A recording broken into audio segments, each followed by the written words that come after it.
Feeling like a shark in a shrimp tank. Big fish, small pond in the shrimp tank. Welcome, Shrimp Tank Charleston fans. I'm Eric Elkins, host of the Shrimp Tank Charleston Show and founder of Double E Financial and Insurance Solutions. The Shrimp Tank Charleston Show allows us the opportunity to interview the brightest and best entrepreneurs and executives around.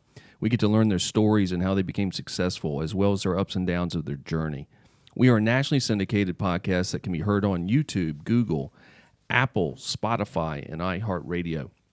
You can also listen and subscribe to our shows on our website, www.shrimptankpodcast.com/charleston.com. We are on Facebook, LinkedIn, YouTube, and Instagram pages, so please follow us. All right, let's get into this. We have, I think, maybe the most entrepreneur guest of all time on the show today. And that is very hard for me to say because we've had some just enormous, tremendous guests to be on the show. But we are very grateful to have Pixie Dezzutti. Am I saying that right? Dezzutti, yes. Dezzutti. Because she's from Italy. Are you originally from Italy or you just are Italian? No, I was born here. Yeah, my family's from Italy. What part? All over the place, from Puglia to Tuscany. Calabria? A lot of Calabria. My I actually father-in-law. just found out that. Oh, really? About the Calabria. So you probably don't talk to the Sicilians. I have Sicilian families too. Yeah, I don't think the Calabrians and the Sicilians love each other, but I'm not positive about that. Are you in the mob? I feel like that. You might be because of all these different companies you have.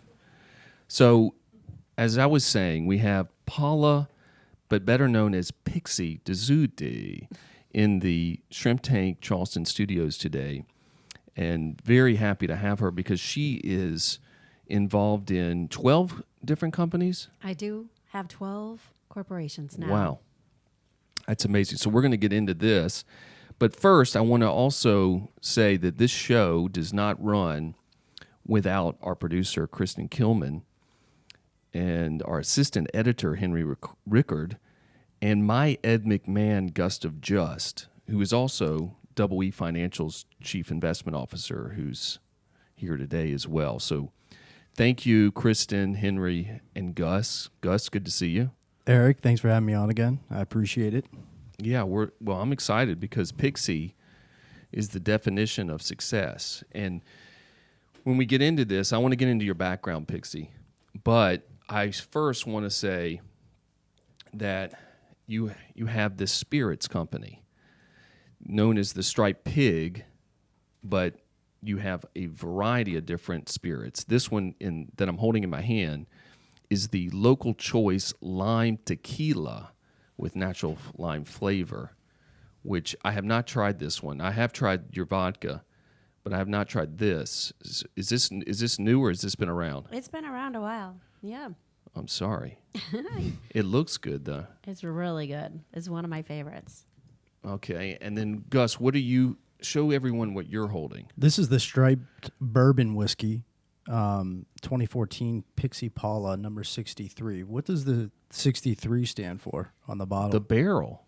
That's actually bottle number 63 out of our first Bottled in Bond event. Sorry. And 63 is my particular favorite number. Yeah. Really? We bottled out the first barrel of bourbon ever made in South Carolina under an NFT recently. What does that mean? Explain that. What does that mean when you say that? An NFT, which stands for non-fungible token, is a digital designation of what is referred to as a smart contract, a representation of ownership of an investment, just like in the financial world. And that they accept cryptocurrency for payment, is that correct? They do. We accepted both on this particular NFT launch, but most people will pay using cryptocurrencies. Really? Mm-hmm. So you think the future, we're not that far away from, you think our currency is just going to go completely crypto or Bitcoin? I think the way we manage finances will be completely digital. Right? So think about when we didn't used to take a picture of a check and deposit it into your bank account. You know, I don't even go to the bank. In fact, if I have a task that needs me to go to the bank, I will jump through hoops to move money from one account to another account to another account to avoid going to the bank. So if you think about that, that's all digital transactions, everything we're doing anyway. And it'll move into that space. And crypto is just a representation of digital transactions. And the same with NFTs. All right. Well, I want to talk more about NFTs because that's a big thing for you. I'm assuming that's one of those 12 corporations that you have. Yes. Last year me and my two partners founded Barrel Finance, and we were the first to take the $13 trillion alcohol industry to the blockchain on a 3.0 with the first ever Really? NFT in the spirit space. Really? Yes, Wow. and we launched it. You talk about 63. That's numbers for me. That's like my favorite number. We launched it on 11/11. 111 bottles. So it's for me those numbers. In the numerology. Why 63? Why is that your favorite number? I was born on 6/3. I gave birth to 6 boys and 3 girls. 6/3, 63 comes up for me all of the time. If you add them together, it's 9. And actually 9 is the perfect number. It's the world perfect number. So everything in the way that we measure our world is based on digits of up to 9. And so it's considered from a numerology or astrology number place, like the ultimate number. So it's my number. And you have 9 children. I do. So let's get into this because your story to me is pretty incredible, beyond how many corporations and things you're involved in. But take me back a little bit. Let's get a quick little history of your upbringing, where you're from, kind of your little, 1 through 21 years. What did that look like for you? I was born into a traditional Catholic Italian family in Connecticut, and I had a pretty great childhood. I'll tell you something. How many siblings? 1 sister, 1 brother. My sister and I are 11 months apart. I'm the eldest, and my brother is 7 years younger. And here's what was so great about my childhood. We were poor, but I thought I was the richest kid on the planet. And it wasn't until high school that I had an awakening that it was like, oh my God, we're poor. So can you imagine living that way? Living really poor, but feeling like you had it all. It's just a great thing. I think. Yeah. Well, let me ask you this: What did your parents do? What was their career? My dad was orphaned and abandoned and went from one foster home to another until 6th grade, and he only had a 6th grade education. Ran away from home and used to live under the floorboards of stores where he'd come up at night to just go and to get food to keep himself and his brother alive. Still alive? Is your father still alive? He passed away early. And even with that lack of education, he was like the smartest man I ever met. And he went with that because he was such a hard worker, and he wanted so much to give my mother and my sister and my brother such a great life. He worked all the time, but he would work 3rd shift and take care of me and my sister, and then we would go off to school. He would go to sleep for a little while, be up to get us off the bus from school, do all kinds of activities with us, was very active in all of our activities, from sports to scouts to all kinds of things, bowling, and then cook. He was an amazing cook. And then go to work when I went to sleep. I just thought my dad was home all the time, but he worked even when I slept. Really? And so he would say, and my mom too, just reach for the stars. There isn't anything you can't do. I wrote an article once about it's not about what your parents say to you that's damaging. It's really what they don't say to you that makes the difference in, I believe, you being an entrepreneur or not. They didn't say, we don't have enough money. They didn't say, you can't do that. They didn't say, we don't do those things around here. They didn't say, you can't keep up with the Joneses. They didn't say all those negative things. And those were critical. So it's very important what you don't say as much as it is what you do say. Our first nugget from Pixie right there. Yeah, that's powerful. Because you do see a lot of parents and adults or whoever who who have a tendency to bring people down, and even the ones that we're close to, but they don't think that they're bringing you down, but they do. So I want to finish this. So even with that lack of education, he taught himself to be an amazing machinist. Worked for the Anaconda Brass Company, which was a big deal. The Waterbury, Connecticut went through the Great Flood in the 50s. He saved so many people in the flood. And then he went on to be a pretty big deal machinist at General Motors and retired early with a golden handshake at age 50 and got a great severance package and knew everyone in his family from what he could determine. And he never got to know his real father. He never knew the story because of, being orphaned. But he retired early, did well for his family, and passed away at only age 70. So still really, really young. And when we had his memorial service, I'm an ordained minister, so I don't believe in I don't practice going to look at the dead bodies, although I did when I was a kid, because I know that there's such a transition and a thin veil from this world to the next world that I don't acknowledge death at all. I only acknowledge transition. So we had a memorial service for him, and there were over 1,000 people there, and Really? everyone came up to me and said, "Oh my God, your dad was my best friend." What was your dad's name? Larry. Larry. And he used to go by Larry Austin. He had to have a different name. real Lawrence life. was his first. Lawrence, but Larry. But he's Italian. Yeah, I mean, like, why doesn't he have like no. Vincenzo or something? Oh, no, he wasn't Italian. So his last name, this is hilarious, was Rathkugel, right? We were told that he came from the von Rathkugels in Germany. So I had to go there. I went to school in Germany, had to understand all of this and get the experience. Then recently, my kids all did their 23andMe's, and they're like, "Mom, we're more Italian than you are. We're like third generation. You're like fourth generation Italian." I'm like, "That's not possible." So I go and I do my 23andMe. Turns out my father was Italian. His whole entire life, he apologized for me and my mother and sister and saying, "Oh, you have to excuse them. Forgive them. They're Italian. They're just Italian. They're just Italian." Because we had such passion. Turns out he was crazy Italian. So it's like, now I understand it. Was your dad, and I want to, because there's so much I want to ask you, but was your dad a loving man? Because I think that's a pretty awesome gift that if he was, because can you imagine an orphan having that many people say, "Your dad was my best friend"? And I thought, how is this even possible? How can you befriend so many people?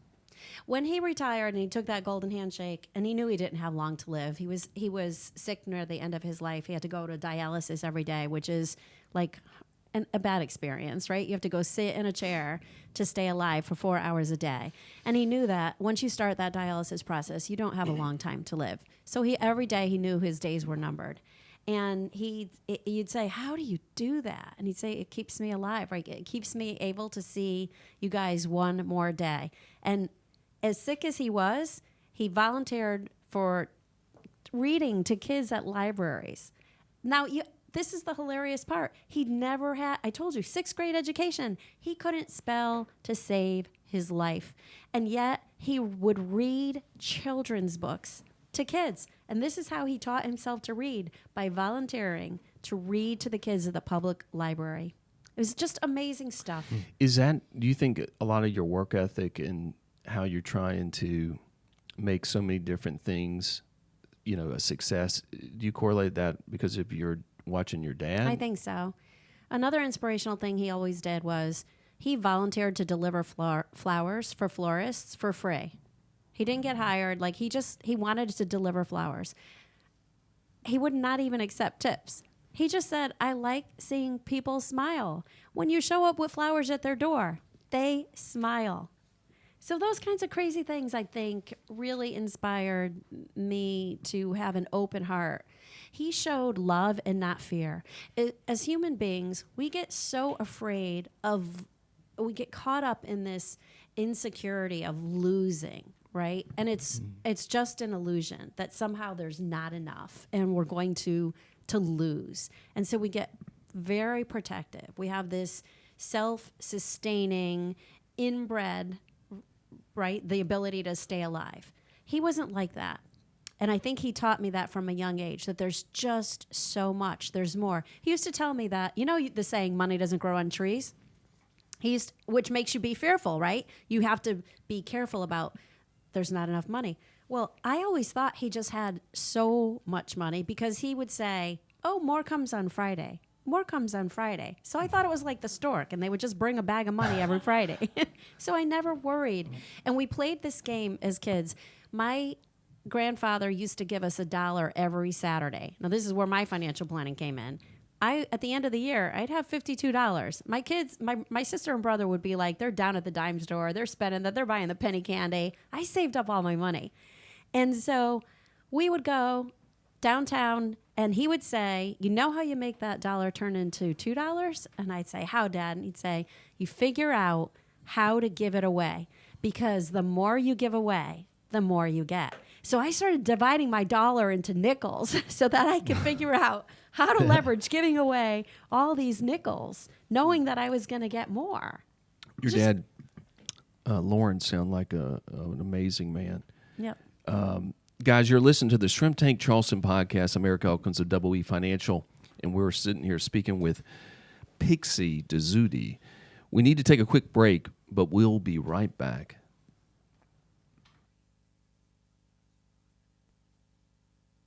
Attention. Do you own a whole life or universal life insurance policy? Were you told to expect a big tax-free nest egg at retirement, or that dividends will pay for the policy instead of you? Agents frequently sell products like this that are profitable for them, but not for you. Let Double E audit your policy at no cost. Call now to find out how Double E Insurance and Financial Solutions can help you. 843-936-6352. DoubleELLC.com. Securities offered through Fortune Financial Services, Inc., member FINRA SIPC. Elkins Financial, Double E LLC, and Fortune Financial Services, Inc. are separate entities. Welcome back to the Shrimp Tank Charleston. I'm your host, Eric Elkins. If you have enjoyed this episode, please take advantage of our other shows where we've interviewed successful entrepreneurs like Pixie.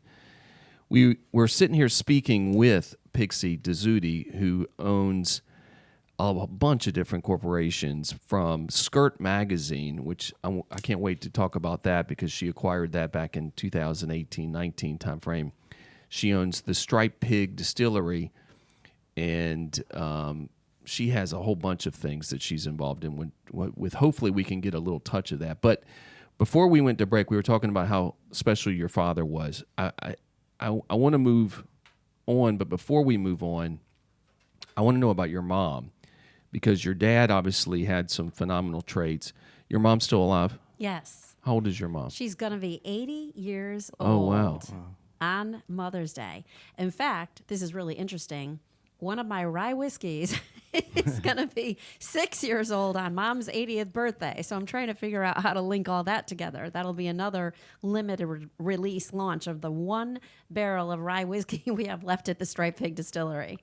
So your mom, what was kind of, because your dad obviously had so much, I think it's crazy being an orphan and then at the same time being a loving person, but really never probably got a lot of that growing up himself. So he didn't. He was fortunate enough to get to one home where they really loved him and taught him a lot of values, brought him to church. He became Catholic. Then he met my mom, and they had a great loving relationship. He was 4 years older than her. They started dating when she was 16. And of course, then it was, roller skating or hot dogs. And he just loved her so much because he craved that love. And so he gave that love. They had a beautiful relationship. They were married for 50 years when he passed away. And because of that, I always said when he passed that he gave my mom an amazing gift because he loved her so much and did everything for her. Cooking, cleaning, driving, he did so much. And was back then, being a full partner parent as a dad was a big deal, right? He was so active in our lives. But she learned at that point at a young age to be young as far as losing a spouse, to become so independent and to test her wings and to be able to travel with me. And we got to be so close. And I hope it's Mother's Day coming up. And I was just thinking about writing an article about how awesome it is right now for me to be in a position where there's 4 generations of us. My first children, we had 5 generations of our family. Now we have 4 generations. And I love that I have a mom, that I have children, and that I have children who have children. So it's putting me in this position to really reflect how I'm changing over the years. And it's helping me get this amazing understanding and closeness with my mom. And I hope that all people at some point in their life get to have that relationship with their mothers. It's just a beautiful thing. And she was so tight and convinced and committed to her religious values is verbatim by what they were taught. And now she's actually giving me dating advice. She's teaching me everything about cannabinoids and cannabis and medical marijuana. And she'll tell me all the time which of my tequilas are good and which of my bourbons are good. And I'm thinking, oh my gosh, my mother, my whole life, who I thought I can't Go there. I can't go anywhere. I can't do anything wrong. And I didn't, by the way. I was like the perfect child. Is now like encouraging me to be the queen of drugs and alcohol. It's like, and her dating advice and her sex advice, let me tell you, over the top. We should have her on the show. Yes, she's hilarious. What's your mom's name? Lorraine. Lorraine, we're going to, I think we have an opening in September. She's hilarious. We're going to have Lorraine on the show. Hey, so let's fast forward because, this show is, we only have 60 minutes to get as much as I can out of you. You get married. How old are you when you get married? I was young, under 20. Okay. You go on to have 9 children. Yes. And I didn't believe, I thought you had to have adopted some. But then Gus told me that, no, you birthed these children. I did. All 9. One at a time. Who was the heaviest? My biggest was 10 pounds, 28 Oh, my inches. God. Yeah, he was the biggest baby in the hospital that year. That was Remy, my 4th. And Randy was close to 10 pounds. A couple of them were close to 10 pounds. God. Then a few in the 9 pounds. Was that the basketball player? They're all basketball players. They didn't have a choice. All right. Your sons are all tall? Yeah, they're all 6 feet tall. Wow. And how tall are you? Really? Yeah. Well, I have a mom. 4'10"? My mom's 4'10". So I was 4'11". Well, my mom says she's 4'11", but I think she's 4'10". I'm 4'10" now, but I feel 6 feet tall. I don't see height because, I had a mother who was 4'10". Well, she would say 4'11". She's 5'1" with heels, and my dad was only 5'8". So I'm not asking it in a derogatory sense. I get it. It's like I'm kind of having a conversation with my mother right now. Yeah. So People say all the time, you're so short. I'm like, no, I'm fun size. And that's what I think about the little fun size candies. I'm Was the your fun dad size. tall? No. My parents were tiny. So it's bizarre that I have all these, tall kids. My girls are tall too. And their dad wasn't that tall either. My son-in-law is like 6'3", probably 6'4". I'm not sure. He's from Wales. And he'll say all the time, okay, you're really going to be getting my mother-in-law very angry. He said, you will not see her coming, but you will hear her. It's so funny. So you will hear her and you will be in trouble. Well, so when you start having these kids, what are the ages? What's the oldest versus the youngest?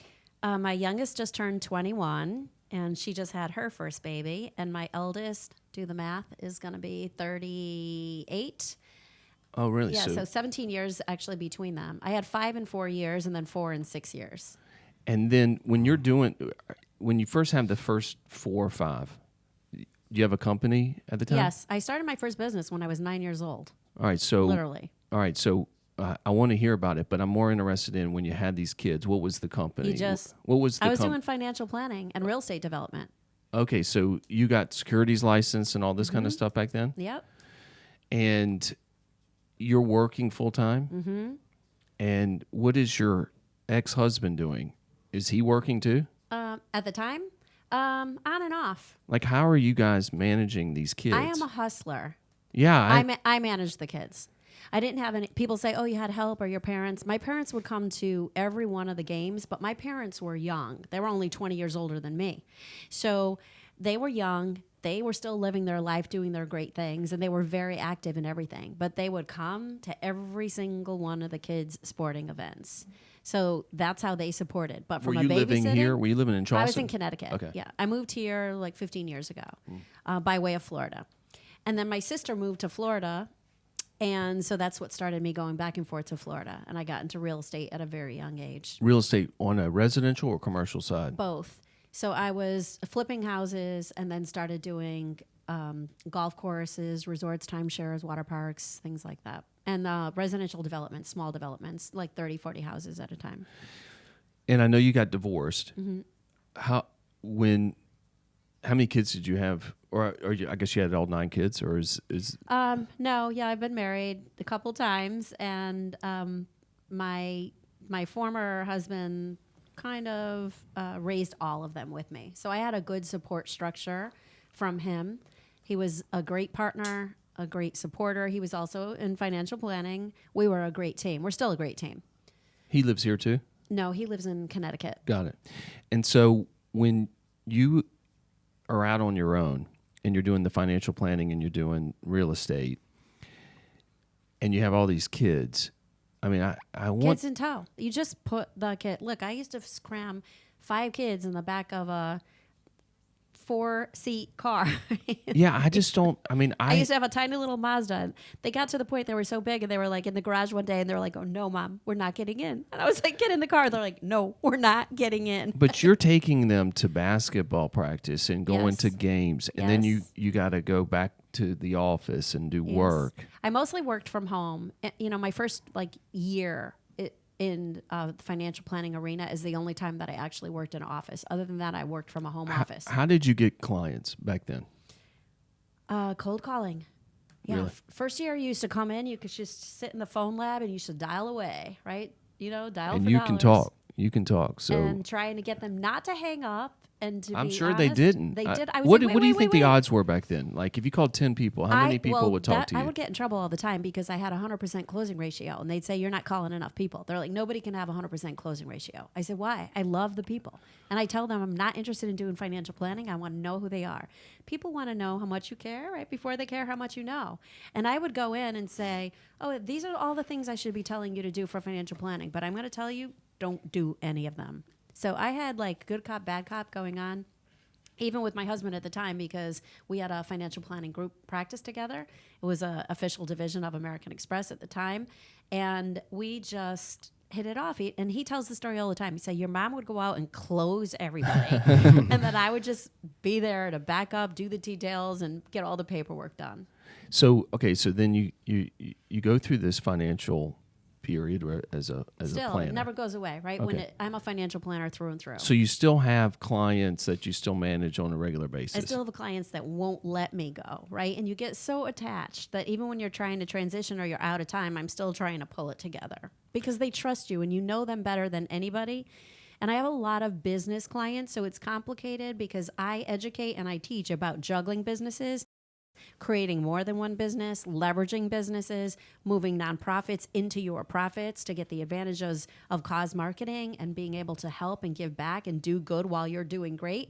So it gets complicated in what I educate and what I teach. Is that one of your corporations where you go to an organization and help them kind of run different companies and stuff? I mean, what is that one of the 12? Yes. All right, so tell me about that. Because a lot of people don't know. And the reason I want you to go into this is a lot of people love the idea when they see certain people and celebrities and entrepreneurs that are the Grant Cardones out there and the Ed Milets and all these guys that have 19 million companies. And so many people go, I just don't know how they do that and manage it. And you obviously have some success there. So tell us, like, if you came to me, I own 2 companies today, but hypothetically I want to get involved in 3 more companies. What would be quick cheat sheet that you would say, okay, Eric, this is what we need to do? So for me, I always bring it back to being a human being first, right? We're people first, product second, process last. And if you have a good handle on who you are, people always say like, do what you love, follow your passion, just embrace your passion and the money will follow, all those, slogans and taglines. And for me, that's never been the case. I'm pretty passionate. Passion comes and goes and flares and wanes. Like it's hard. to keep it on point all the time. Some days you're just going to have bad days. Sometimes the barometric pressure just makes you less passionate. Sometimes you're just tired. For me, I discovered at a really young age the distinction between understanding what my purpose was. And so I ask people and guide them to saying, if you have not identified what your true purpose is, it's going to be hard to run numerous companies. If you know what your purpose is on the planet and you can stay really in touch with it, then everything is a vertical that can support what your core purpose is. And then it makes it easy to run because you're in your flow. You're just totally and aligned with your ultimate purpose. So you're saying if you know your purpose, it doesn't really matter whether it's alcohol, whether it's a magazine, it doesn't matter. If you know your purpose, it all interlines together. Yes. And so what was your purpose? Mine is unconditional love and possibility. And I know that. I know that about myself. But what happens? I mean, like, I just don't understand that. I mean, I get it, but I want to know, like, you had some kind of epiphany that says, I'm going to be unconditional love. Yeah. I called it out for myself when I was a young age, and I said, who I am on the planet is. I will come. In fact, when I read that old letter, so I wrote a letter to myself when I was like 16 years old. I think this is a great idea. It's a fabulous idea because energy is neither created nor destroyed, right? It simply transfers form. We manifest what we bring about, what we talk about. I always say, if you want to know what you're committed to in your life, look at your life. There's no one else in there driving the bus, right? And life doesn't fall out of the sky and land on your face. You manifested it. So if you want to know what you're committed to in your life, look at your life. It showed up just as you planned it.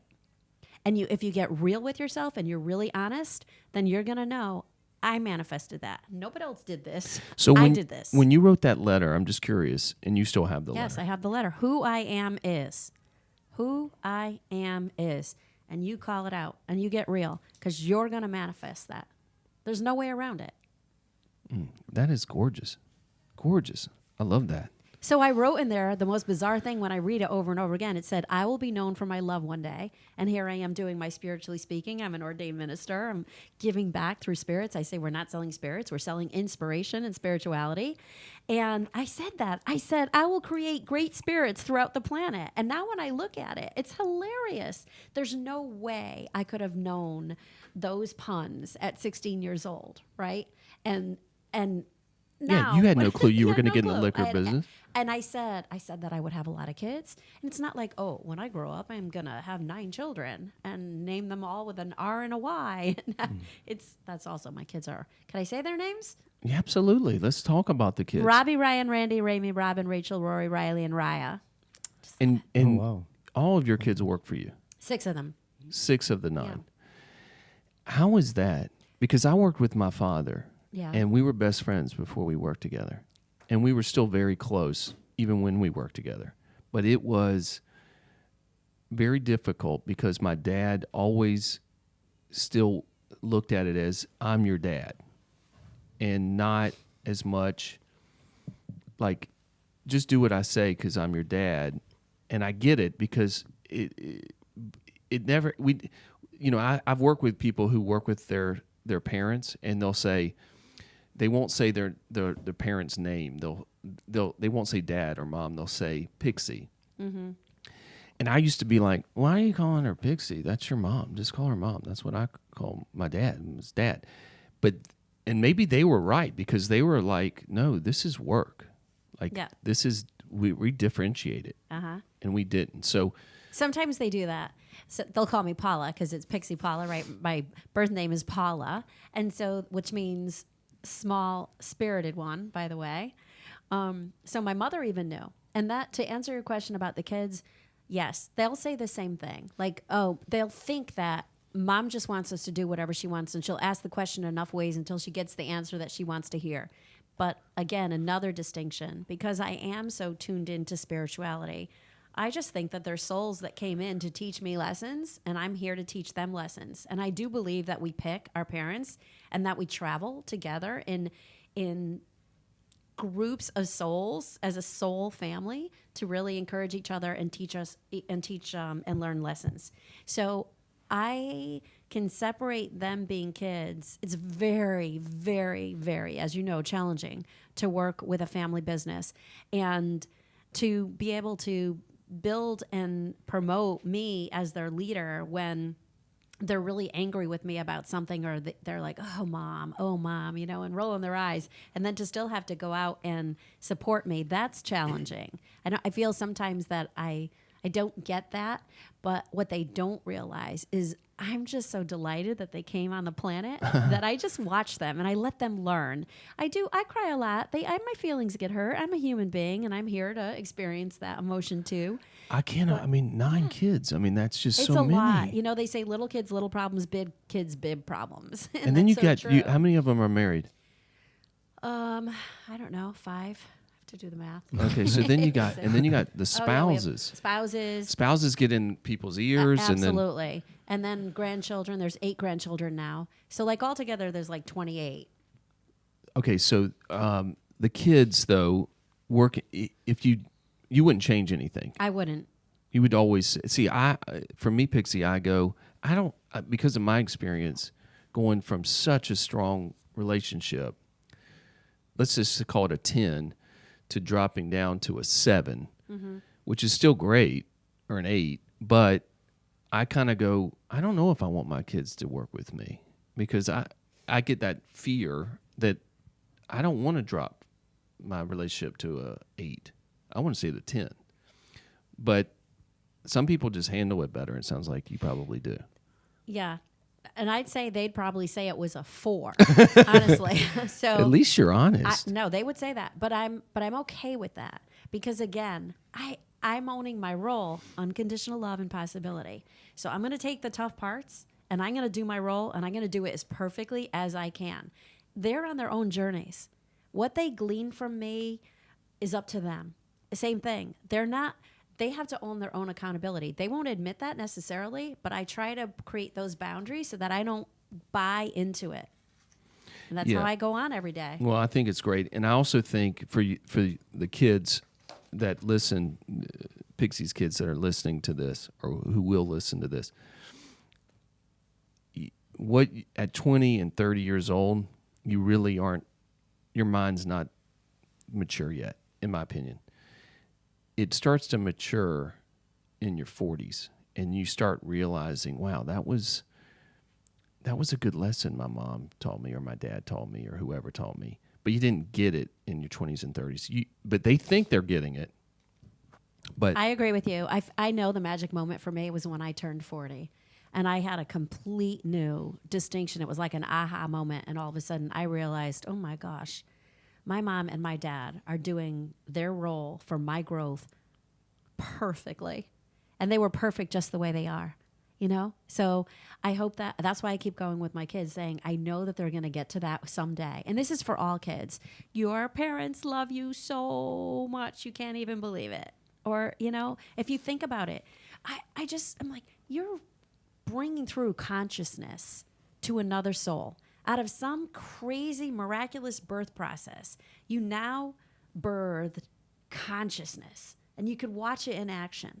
Like before that, there was no consciousness. All of a sudden, there's consciousness that you created. That flow through, for me, is just amazing. are you like a psychic too? Like, do you have psychic abilities? It's funny that you say that. So I used to have a company called Channel by Channel. And I do automatic writing. I started doing automatic writing at a very young age. I have volumes of legal pads where I go into meditation and I just get downloads from wherever that give me amazing, amazing nuggets, as you call them. And I'll discount them because sometimes I don't want to listen. I'm a stubborn human, but it's pretty remarkable what you get. And we all have this ability, by the way. When you are tuned in, tapped in, and turned on, you can get so much information. All right, so how are we on time, Kristen? What do we got? 44 minutes? Oh, my God. Why didn't you tell me we got to take a break? Guys, you're listening to the Shrimp Tank Charleston podcast. We're sitting here talking to Paula Pixie Dezzutti, who is the ultimate entrepreneur, and I'm getting some great nuggets, is like I like to say, from her, because she really is a special person. I'm grateful that we got to meet, especially today, and then to tell your story on the show. But We got to take a quick break. We got to hear from our sponsor, which is really just my company. We'll be right back.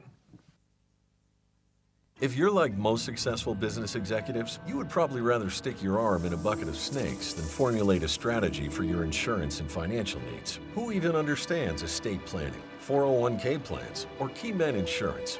We do. We are Double E, your virtual Chief Insurance and Financial Officer. Let us free you up to do more of what you do best and less of what we do better. Call 843-936-6352. DoubleELLC.com. Securities offered through Fortune Financial Services, Inc., member FINRA SIPC. Elkins Financial, Double E LLC, and Fortune Financial Services, Inc. are separate entities. Welcome back, and thank you for tuning into the Shrimp Tank Charleston. We're sitting here having a great conversation with Pixie Dezzutti in the Double E studios, and we could go on and on with you, Pixie, because you really have so many things, and you're involved in so many different things. I mean, you are Women of the Year for the Atlanta Chamber of Commerce, and you live in Charleston, but it sounds like you have all kinds of. You got a home in Atlanta. You're all over the place. You're like you're like involved with some reality show now or something. What's all that about? Actually filmed on a few different shows, but we're filming our own reality show now. So what is that? We're just following you around? Just following me and the kids and dealing with the crazy stuff we do to like the launch these Kardashians? Well, so when you guys film this, do we get to see like the kids just yelling at you and stuff? Yeah. I mean, they're sending over the trailer this week with the final edits, and it's being pitched to prime time right now, so I can't wait to see who's going to pick it up. But yeah, it's like the background stuff, just the stuff that goes on behind the scenes, and it's really hard, especially being a woman in male-dominated industries, which I tend to have picked from, the time that I was on Wall Street. So you pick up these little nuggets, as you call them. Like, you get to just see things in action and what happens behind the scene. I mean, it takes a village, right? And they're all so sophisticated, the kids in their own right, and have become very specialized and expertise in one of the highest regulated industries on the planet, which is the beverage business. All right, so let's talk about that. How do you start? What happens to start this transition into Stripe Pig? Yeah, so I was in real estate, as I mentioned, and working on a project that a partner put up some money to secure a global patent for the purification of alcohol.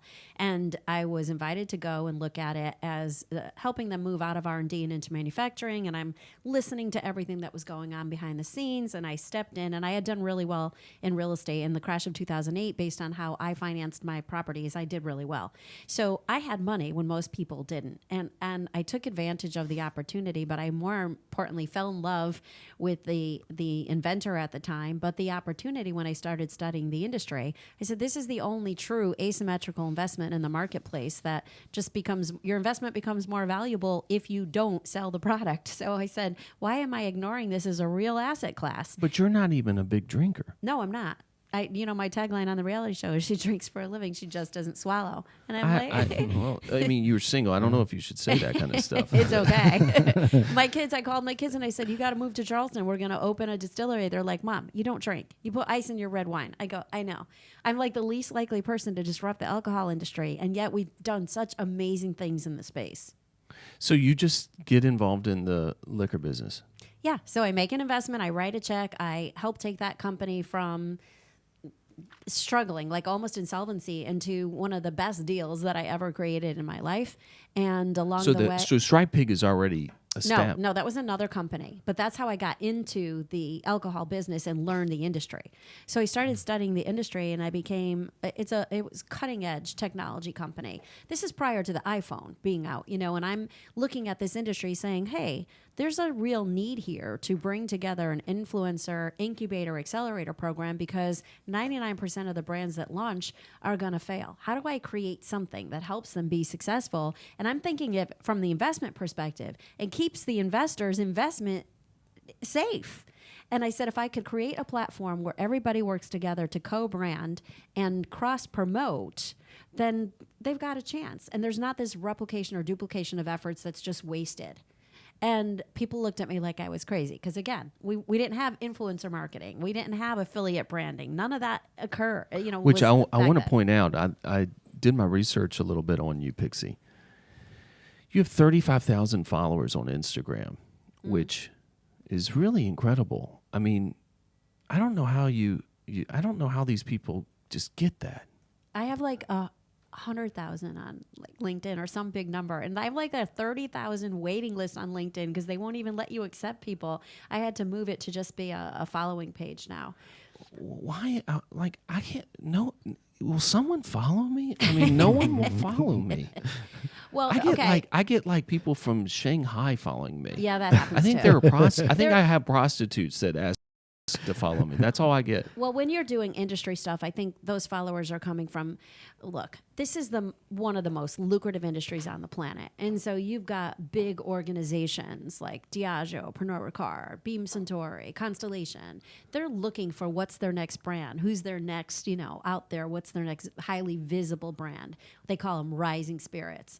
And so I can click, I don't pay for the upgraded version. I need to do that now. So I can see where the followings are coming from, but I can't see necessarily, who particular it is. But I'll buy friends. I don't even care. It'll say I'll like buy 'em. Diageo or Constellate, and people who open my my posts and my activity posts. Anyway, so I got into really understanding the space behind the opportunity for this as an investment, and I couldn't deny those returns. Bourbon appreciates at 400% a year. You cannot deny these returns. So, but then I had a dream. I kid you not. I had a dream. My kids always say, "Mom, you can't use that line. It's been taken." I'm like, but I did. I had a dream. And in the dream, I was told to create local choice spirits and to leverage it and to build this and to give $2 a bottle back. Actually, in the dream, I heard $5 a bottle back. But then you said that's just too much. The distributors told me that. They said, you're going to go out of business. You can't do that. So we offered $2 a bottle back, and that became my Simp and Share loyalty program. So I'm now building brand loyalty by exchanging all the waste in exchange for brand loyalty, and I'm giving that money back to either nonprofits or community education programs. And so awesome. At the beginning, we called it the Pour It Forward model. And then all kinds of people came after me for using Pour It Forward from somebody. That's so I know, ridiculous. people get crazy, even though it's used everywhere. So I changed it to Sip and Share, and that's what we do. This past weekend, I think we raised close to $20,000 for our Tri-County veterans. Wow. I formed the American Comedy Guild with a friend last year, and she launched the Best Medicine Brigade. And we had 5 comics from across the U.S. representing every branch of the armed services come to the Distillery. Did you have Gus? Are you a stand-up comic? He just has good hair. Oh my He gosh, just you has got good to come. hair. So That's it. He's not the that funny. 14th, every second I'm not. Thursday. He's not a of comedian. the I'm month. just Well, teasing. come over to the Distillery and stand up and do your comic routine. Anyway, so we put this whole thing together. We had like 150 people show up. It was so moving to see all these volunteers from all over, from Seacoast, from the church, from every branch of the military to set up the Distillery. And then we had a kick-ass show on Saturday night. It was hilarious. That's giving back. That's giving real meaning to That's let's unconditional drink love. responsibly, right? It's not don't drink a lot, get drunk, get in a car, kill somebody. That's just common sense. Giving a real meaning to drink responsibly, or an additional meaning to drink responsibly. So when you get into, Stripe Pig was not an acquisition. You just started Stripe Pig. No, it was an acquisition. So in the dream, I was told to call it Local Choice Spirits and do the Local Choice platform. So I launched Local Choice Spirits. I started building brands, high visibility brands, a lot of celebrity stuff. And I realized I'm really good at this. And when I analyzed the numbers, When you say celebrity stuff, you got them involved in the investment? Yeah, like Tiny's and T.I. was, I don't do licensing deals, and I don't do royalties. I bring on full-on partnerships. So I had Tiny, T.I., Hatfield McCoy's, Richard Rollins, Gas Monkey, Cinnamon Tequila. I have Tyler Boone, Fleetwood Mac I just signed. I'm working on a group from the band. I forget. Driving and Crying I've worked with, Dance Gavin Dance, the Braxtons, Dwight Eubanks. I know I'm forgetting somebody. I should have written them down. Oh. But I've worked with like Mariah and Lil Wayne and people that just came together to endorse some of the brands that we've built over the years. So, okay, so then you you start Local Choice. Yeah. So I built the brands that I'm like, oh, this model actually works. And then back out to the industry, if you look at your exit strategy, right? So we're talking about financial planning all the time. I'm not doing this. I am doing this to change the world and to do measurable impact. Why? Because I know my purpose, unconditional love and possibility. So I'm following that space. And I'm doing it resourcefully in the most lucrative industry on the planet. I used to feel all the time, even in financial planning, that I would work with what we call in the industry, accumulators, not people who are already wealthy. And it's a slow grind trying to help them get there because they're the underdogs, right? They're working really hard. They don't have a lot of money. And it's the same in what I picked in the model here. It's like, I want to help the guy that is, and by guy, I mean guy and girl, And I want to help the person that really doesn't have it all together, doesn't have the millions of dollars of investors, but has such a passion to get into the space and wants to be able to share their vision and their mission. So that's what Local Choice is really about, giving them a platform to be able to play in that playground without having to have the millions of dollars that are necessary to launch the space. If I want to start my own vodka, hypothetically, I could come to you Yes. Yep. and say, here's my idea. This is what I want. And you'd say, okay, we'll partner up on this. Yes. So the celebrities, and it's not, here's my filter. And this is not just for celebrities, it's centers of influence or everybody. If I say, okay, if I build a brand with you and I take my 15 years of experience in this space or 30 years of experience in business and say maybe 45 years of experience in business. No. What are you, 36, 37? Yeah, whatever. I'm just saying, when you started your first business at 9, I was self-taught, but I figured it out. If I said, what do you think your brand's going to be worth? Are you going to be like a Clooney $1 billion brand? Or are you going to be a Skinny Girl $64 million brand? Like, where are you gonna fall? And if they say, oh, I'm going to be a $100 million brand, I go, excellent. Then what would you give me to get that $100 million brand? And if they say, oh, I'm not giving you anything, I'm not putting anything in, I'm not like, okay, well, if you won't invest in you, why would you expect me to invest in you? And that's how I filter which celebrities or partners that I want to bring on, because it's too much work. And my kids are overworked. We really are at maximum capacity because I've tried to keep it just a family-run brand where we own our company. We own the space. So then I wanted to look at the exit strategy. That's always important, right? Everything should have a destination tag on it, and you should know what your end game is so that you can manifest and work towards that space. And again, that's how you can do multiple companies, because you could bring in the things that support you getting to your exit strategy.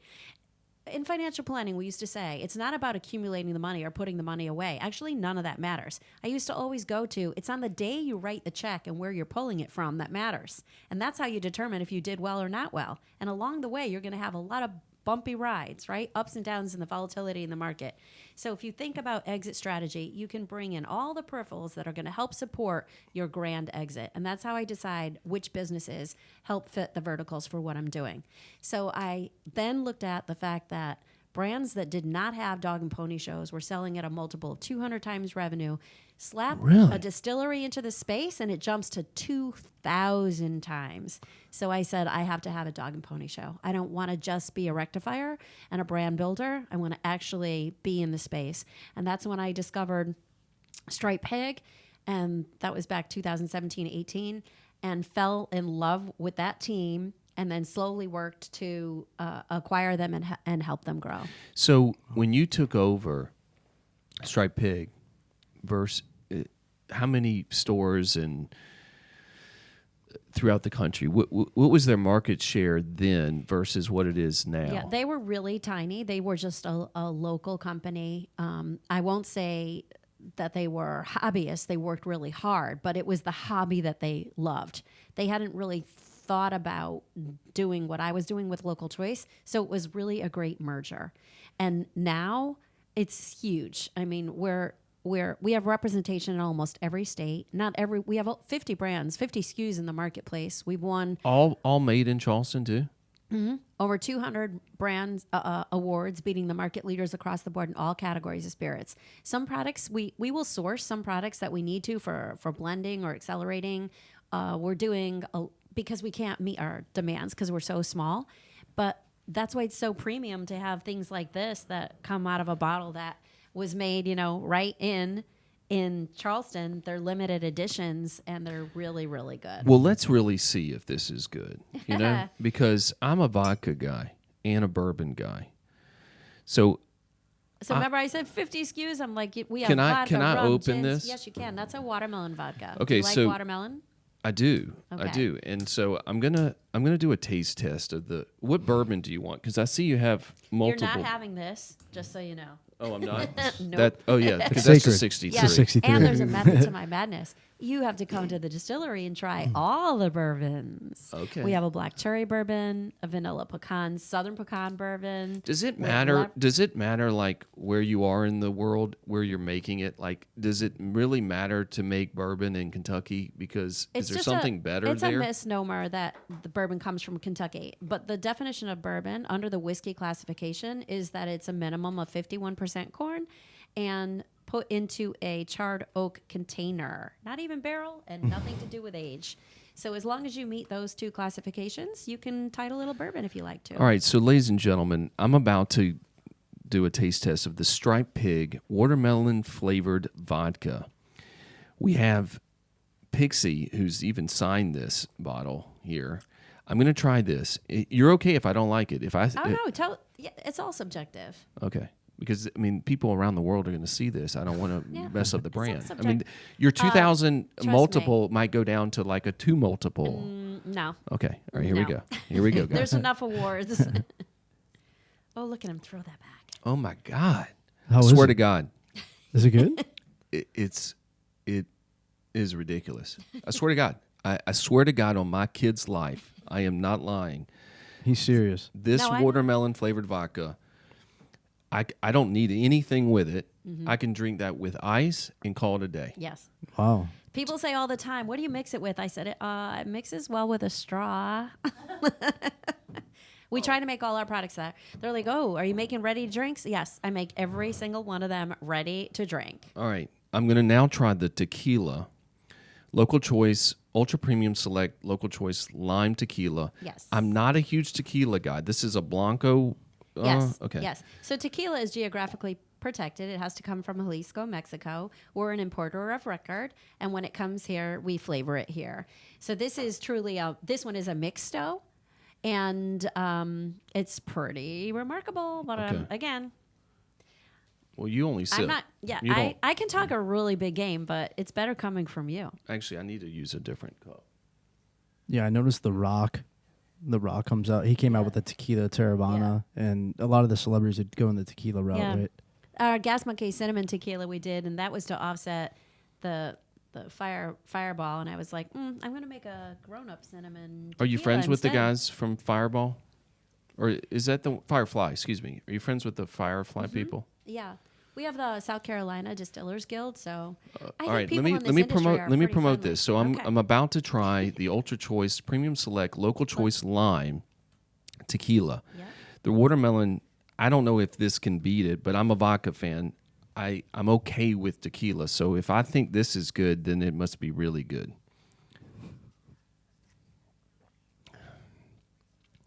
Damn, I don't even like tequila, and that's. I mean, it's not as good as that, but that's because my palate likes that more. But that's really good too. I swear to God. Again, on my kids, I promise. I'm not BSing anyone here. I don't need to be drunk because we're doing another show. That makes a okay. great margarita for sure. All right, so You this. guys are definitely trying the doppio espresso vodka though. Okay, well, we'll do that next. It's Italian. All right, so this company is running very smooth and just growing. Mm-hmm. But local choice is different than Striped Pig. Well, Local Choice is my actual company. Okay. That's the company name. And then under Local Choice, every one of these has a label. And the Striped Pig, which has a geographical designation, right, in North Charleston on Old School Drive. I know where it is. Right my behind kids, Deval my Catering. kids play basketball. Oh, yes. So At, that's how we pivoted. Wesley we, Horn. We put the basketball court up because that whole building, right, was our event center. And now when COVID happened, we couldn't do events. So Wes said, let's put up a basketball court. And because my kids all, are big, huge basketball aficionados, they were like, yes, we're going to do basketball. So we put up that regulation court, and it was one of the greatest things, besides making our hand sanitizer for the first responders and creating a place for those kids to play, because anybody in training got shut down from everything. I know. Both my boys, 13 and 15, Owen and Alec, plays AAU for Dynamic Sports, which is the team. Nick Kinzel and Chris Evans are the coaches. But enough about my kids. This is about you. Okay, so we got to keep going here. I love the alcohol. Think of local choice like General Motors, right? General Motors has the big company, but under General Motors, no Saturns though. under GM, you've got Chevrolet, Oldsmobile, Buick. This is Cadillac. And it's this the is same Cadillac. Thing. You've got so that's all my labels, but we're all under one company called Local Choice. Okay, I love it. All right, now. Because again, back then, nobody was talking buy local, support local. In the dream, call it the Local Choice. And you can see like the little emblem, especially on the front. It's like it's an award winner, right? Like the Local Choice symbol is like getting an award. It's a trust mark or a trademark. I love both of. See this? Look. Oh yes. Nice. Yes, and your alcohol has won a bunch of awards. I saw one of your bourbons won the Platinum Award, and it goes on and on and on. Yes. And I love the striped pig. I think that's such a cool label. Do you know the history of the striped pig? No, but we don't have time to talk about it. Oh, really? No, I got to talk about skirt. Okay. I got to get into skirt Well, you because need to look up the reference to history for the striped pig in U.S. history, because it's a reference to Prohibition and temperance and the 15-Gallon Act. Okay, there, we just talked about it. Okay, so I mean, there's so many different ones, and I would never buy any of this stuff. Like, I wouldn't even buy this. But now that I've tried it and had it straight, and it tastes that good, and I really like that, and I don't even drink tequila. So I'm I a really bit competitive. Yeah, I well, love it when you're people doing well. say, I will never drink listen, that. I'm like, I'll make it so you can drink it. What people don't know, before the show started, you would have thought we worked for Pixie before the show, because Pixie was like, you need the camera angle this way, you need it. She is a perfectionist, and she did it with her alcohol. Okay, now this is a machine, and potentially this could get acquired for 5,000% EBITDA or whatever you get. I like that number. Then you decided to buy Skirt, the magazine, Yes. in 2018/19 when it all closed. Why? I did you came do in that? as an investor because I absolutely loved the magazine. And then, we were going through some tough times, and in the struggles. I want to highlight this. Yeah. I know we're clogging up this table, but The opportunities came up for acquisition, and I was definitely not going to let this magazine die. and I always find this interesting. How did you know that this was up for acquisition? I had gone to a fundraising event with the previous owner who was looking for help for supporting the magazine. And I was like, yeah, I'm going to help. And then I just got actively involved. And so I became the founding investor, and then never really planned on becoming an editor-in-chief or moving into the publishing space, just looking at as an investor space. But then, with everything that happened in the world, which was changing quickly and significantly, I had to step into the place, and I was happy to do it. It was a struggle in the transition year, and then COVID hit. So we had to, if you remember in the old days, this magazine used to be like a long paper edition, and then we moved it into this high quality, really beautiful glossy. Yeah. You're just- right. I remember seeing it. It was not like this. Yeah, this is, I think, some of the best work that's out in the marketplace. Then COVID hit. So we are... And you've made it a monetary investment prior to COVID. Correct. Yes. So you're like, what the hell have I done? I got it. Exactly. And even now, the cost of paper, printing, everything has gone crazy. The supply chains are all interrupted, even with glass. I mean, it's just been a nightmare since COVID hit. So we all had to really, I don't like to say the word pivot because it wasn't a pivot. It's a rebirthing and a transition. But again, remember, what's my purpose on the planet? Unconditional love and possibility. I love that you keep bringing it up because I think it's so important, and so many people don't know what their purpose is, and they keep going after something that, but they don't know what they're really going after. But go ahead. It also keeps you in alignment and gives you the strength. Like I said, remember when I said before, passion comes and goes and flares and wanes. You don't have to recreate your purpose. You may rediscover your purpose, but your purpose never leaves you. So it doesn't matter what the job is or anything on the external that's happening, what your finances look like, who's mad at you, who's not talking to you, what your family is, what your financial status is. None of that matters.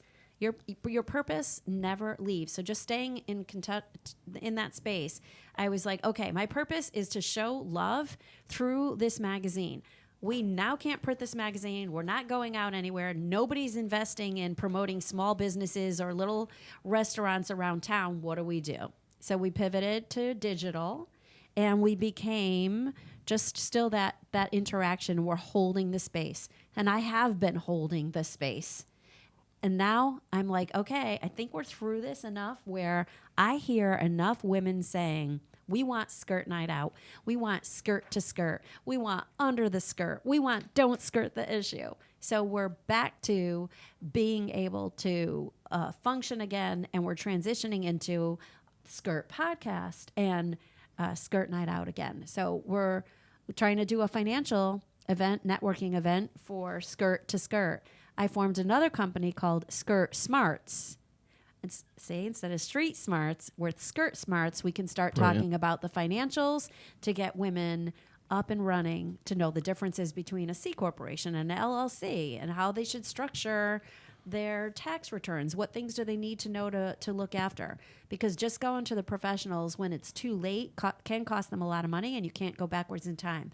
If we can get them educated to look at the things that need to look for in advance, and to set up their structures appropriately in alignment with their exit, then we'll save them so much money and keep them guided and manage the ups and downs of entrepreneurialism. And so does this, I guess when you have any kind of future event, you can easily offer your alcohol, which it just kind of threads together. Yeah. Well, the whole, that sip and share thing, it's like behind any gala or these events that we go to, there's usually a bar, right? So now the bar can be leveraged to provide ongoing funding mechanisms. Because you're giving, and you're giving money away. Yeah, exactly. To support all of these businesses and work together. Which is beautiful. You know, somebody else did this before me. A woman or a man? He was a man. Back at the Feast of Canaan. Oh. Now we're getting into religious stuff. But I'm saying, talk about the greatest story ever told. Somebody turned water into wine and created a huge celebration. And this is the new generation of it right here. Seriously, you have been an incredible person. I have to go, but we have to stop. I would talk to you more, but I can't. I'm sorry. We could spend all day with you. We could do a sequel, but we have other shows coming up. But let me ask you a question. You're on this dating service thing. I don't even know how you could have a companion with the amount of stuff you're involved in. I mean, I would be intimidated by all the things that you're involved in because you're just a go-getter. But I want to know, you're involved with the matchmaker from Bravo. Yes. You know her. Yes. And we have a couple of local matchmakers, too, that are professional matchmakers. Okay. And how many dates a year do you get? So don't you have to pay like $20,000 up front or something? It is a lot of money because it's not really, they don't call it a dating service. They're matchmakers, right? So they're out there filtering for you, like job interviews, right? They're like headhunters. Right. But how long have you been doing this? Too long. Well, but you're still single. I know. They keep saying when we find God, we're going to definitely hook you up. I don't think this is going to get a return. This criteria. Is like probably the worst return on your investment. It's the worst return. Actually, they need me though. Every time I go, I'm going to quit or I wanted my money back. They're like, no, don't because we need you 20,000 again. Yeah, no. I never had to pay again. They do need quality women to be able to introduce to high quality men, right? They're a certain echelon of clientele. So at least. Okay, so give me an example. If you had to say let's go with before COVID type deal. How many dates did you or match makes did you have? I'm not going to lie to you. I keep complaining. Like less than 3 a year. It takes forever. This is the worst. It's the worst. Because they're like, I can't find the right They're like, person. "You can't." But they're like, we're not a dating service. We're a matchmaker. We're Fiddler on the Roof. We're finding It's a the total right guy for racket. you. It's a racket so far to me. But let No. me ask you this: these 3 guys you went out with. I said I average about 3 a year. Okay, I what were think they? So what far, are they? maybe like 12 Af- altogether. All right, so you go to dinner. Mm-hmm. Is it here or do you go? Oh, sometimes really great places. Okay. Like Guatemala. I went to Guatemala. Okay. Like you that get was really great. You go to Guatemala. Yeah. And you meet this gentleman for the very first time in Guatemala. Mm-hmm. You aren't. No, we like talked a lot. You know, there's do digital, you- Zoom and Okay. FaceTime, right? You But get to know somebody. Do you have your own room and this guy has his own room? At that point, yeah. Okay, so you go on. How does it work? Where do you end up going? I'm having fun having dinner with this gentleman, or do you go? Oh, this guy's just not. That it is a risk if you do something like that where you're going to stay in the same location. But I'm such a people person, and remember, I go back to my purpose. I'm about unconditional love, so I'm not trying to get anything more out of an interaction with another human being than showing up and giving and providing love. Not, I don't mean even physically, right? I mean just being there, and so it makes it easy because I don't have any expectations. I'm just like there in the moment. But I'm always they do. hopeful. These I'm guys always do. hopeful. Yeah, I think so. I don't know. I find we're older now, you know. They might have hopes and excitement, but I don't think I've never felt like any pressure at all, ever. I've never felt uncomfortable or any kind of pressure from any guy. I also don't have very many second dates, just so you know. But that's because of you, probably. Oh yeah, I drink my black cherry bourbon on the way out to the date so I can get ready, and then I come home and I suck down my lime tequila when I'm watching Netflix and crying. I'm being facetious. You know, I'm not a big drinker. Yeah. I think we should just do a show on your love life. I think we need to do this. We should. We'll do the sequel. It's a new company that I'm opening now. What is I'm that? working Tell on what else do you want to plug? Because everything that you touch, I feel like is a diamond. Well, Pixie Records and Studios, we are working on a matchmaking event kind of thing. I'm just stay tuned. It's coming. It's coming very soon.